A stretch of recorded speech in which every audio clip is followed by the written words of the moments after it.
ओए, गजब।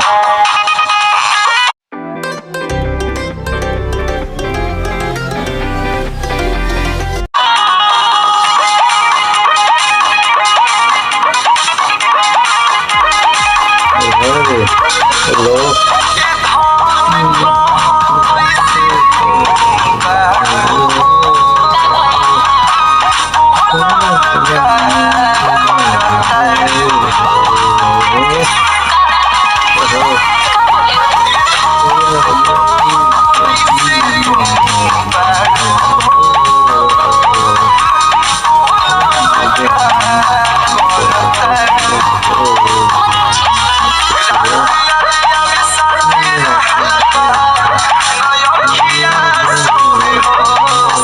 नाम है पलंगिया। जी हाँ दोस्तों, पलंगिया भी रोवा था और जवनिया भी रोवा था, दोनों लाजवाब गाना है दोस्तों। गाना की जो सिंगर हैं अरविंद कल्लो और शिवानी सिंह, दोनों मिलके गाना को गाए हैं दोस्तों, जो कि लाजवाब बवाल गाना, सुनिए ना।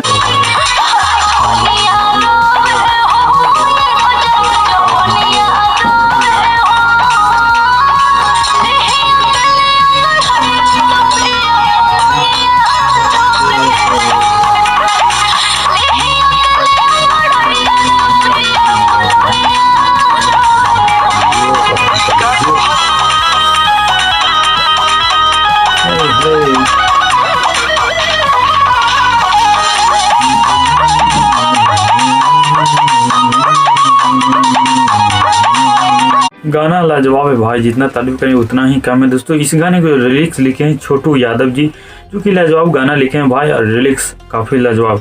इस गाने के जो म्यूजिक डायरेक्टर उनका नाम है विकास यादव जी, जो कि म्यूजिक डायरेक्टर हैं, काफ़ी लाजवाब, सुनिए ना।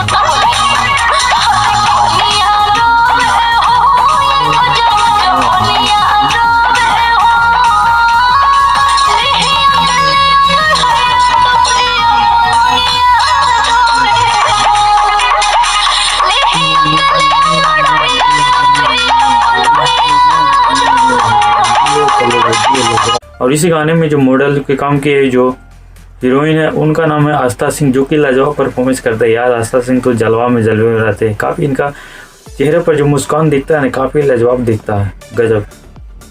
बाकी गाना सुनिए ना इनका।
बाकी आप लोग को गाना कैसा लगा दोस्तों? अगर गाना अच्छा लगा है तो DRJ रिकॉर्ड भोजपुरी चैनल पे जाके गानों के एक बार जाके ओरिजिनल वीडियो पर जाके क्लिक करके देख लीजिएगा दोस्तों, या तो मेरे वीडियो को डिस्क्रिप्शन में ओरिजिनल वीडियो की लिंक डाल दिया, वहाँ से भी गाना सुन सकते हैं, काफ़ी लाजवाब लगेगा दोस्तों। एक बार तो जाके सुनिएगा जरूर दोस्तों।